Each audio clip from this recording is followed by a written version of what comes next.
The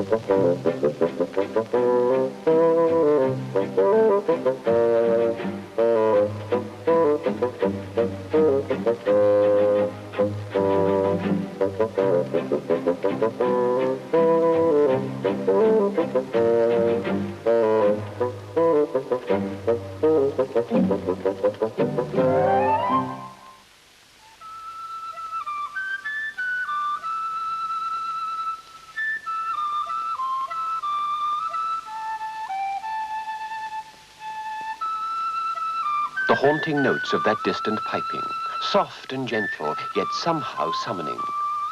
The silvery moonlight, brighter than before, sparkling on every leaf and branch. But what did it mean? Where did it come from? Then, as the sweet music fell away, there came a silence and a stillness, the like of which they'd never known before. "Baldmoney," whispered Sneezewort. "What is it? What's happening?" "I'm not sure," answered Baldmoney. "I'm not sure. Just wait and see." And so they waited in the silent forest, until in the distance a village clock announced the hour of midnight.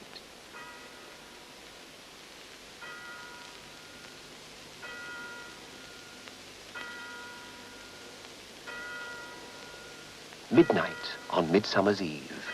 And with the chiming of the clock, there came that other sound once more.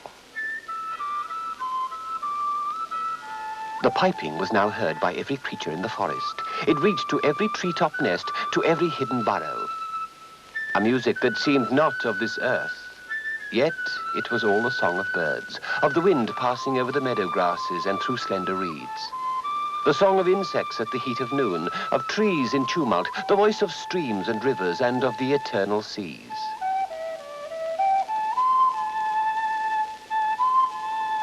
Louder now, more strident, summoning, calling, and it seemed to be coming from the very clearing in which they sat. Now the rustling of leaves and the sound of footsteps, and a tiny deer walked out into the clearing. Above it, 2 owls settled on a branch as silent as ghosts. More birds flew in, and on the ground now all manner of creatures. It was as if the whole forest was walking. All about was the quiet pattering of feet, from hedgehogs, rabbits, foxes, tiny mice, and the air was filled with the whir of wings, as jays and magpies, hawks, wrens and wagtails, all converged upon the spot until they were settled in a great semicircle. Then, as the music died away, he appeared before them.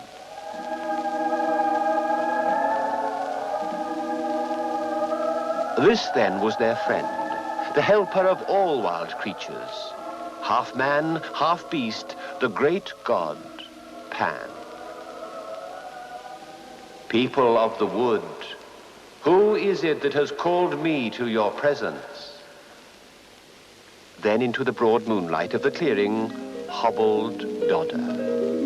His head was bowed, his back bent, and he passed with halting tread across the dewy grass to stand at last before Pan. "Oh, mighty Pan, the swallows have been many weary times since last I saw you, and that there were times when I thought the old magic no longer worked. But you have come, and we ask you now to help us rid Crowwood of Giant Grum." For a moment, Pan made no reply, but he glanced to one side of the clearing, where in the moonlight stood the gibbet hung with bones and bodies. "Is this the doing of the giant?" Dodder nodded. "Every day the creatures of the wood grow less in number. Grum kills whenever he can, and we are powerless to stop him."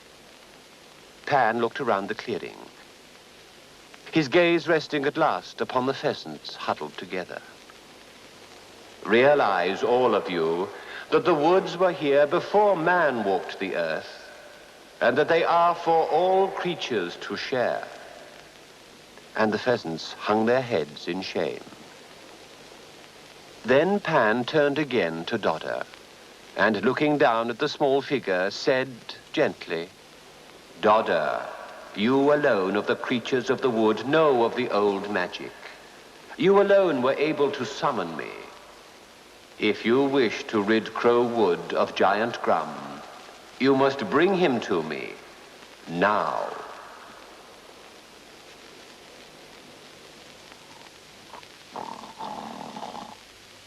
Giant Grum was in a deep sleep that night, and would never have woken had it not been for the bright moonlight that fell across his bed. He grunted, turned over, and then opened one eye. Strange, he thought. Why is that wretched moonlight so bright and... Good heavens! What's that? There in the window, framed against the moonlight, was a tiny figure, and even as he looked, it whistled at him. He looked at the other window. There was another one, and it was dancing. And then he heard the laughter. Glancing towards the end of his bed, he saw yet a third figure, this one with a wooden leg. Grum shut his eyes, hoping they'd all go away. But no luck. When he looked again, they were still there, and he remembered the tiny footprints he'd seen the day before by the stream. Right, thought Grum. They're real, are they? Well, I'll show 'em. And with a mighty roar, he leapt from the bed. But as he did so, the three little creatures vanished from sight. What's going on? Thought Grum. Am I seeing things? Am I going mad? He lumbered towards the door. A good walk round the house would clear his mind, he thought. But at the doorway, he stopped in astonishment.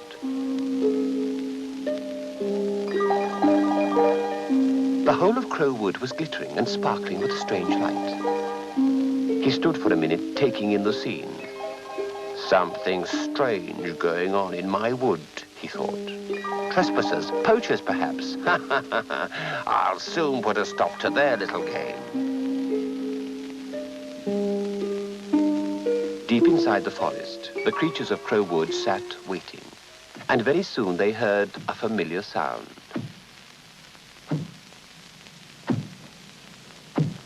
Nearer and nearer, louder and louder, until at last the footsteps halted and a giant shadow fell across the clearing. Grum could hardly believe his eyes. Before him, gathered in a vast semicircle, were hundreds of wild creatures. They did not flinch at his presence, not one of them made to run. And there, at their center, what manner of animal was this? A creature half man, half beast, that returned his stare and seemed quite unafraid of him. Grum was amazed, confused, bewildered. He simply couldn't understand it all. Slowly, he looked around the clearing until his gaze came to rest upon the gibbet, where hung the bodies of those animals he had so recently killed. And at last, he began to understand. Giant Grum. He spun around. This creature, this strange creature, it had spoken to him. It knew his name. You know now why you have been summoned to this meeting. You have brought misery, terror, pain, suffering, and death to this wood. You have sought to control the forest and its way of life. But that is a task for nature, not for man. Nature's own order is hard and often cruel, but it cannot match your cruelty. You must leave Crow Wood now, or you die. Grum stood motionless, while 1,000 hate-filled eyes stared at him. He thought of the gun in his hands, but he found to his horror that he was unable to lift it to his shoulder. He was in the grasp of some strange power, and for the first time in his life, he felt frightened. Slowly, he turned and walked from the clearing. But as he walked, he heard the pattering of footsteps all around him. Small shadows moved in the undergrowth. Eyes peered at him from every angle.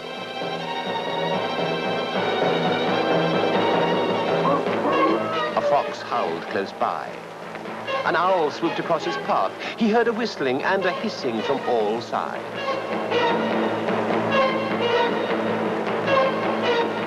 Suddenly, he could take no more. He knew he must leave this wood forever. And he broke into a run, and the run became a mad dash for safety in the open country beyond Crow Wood.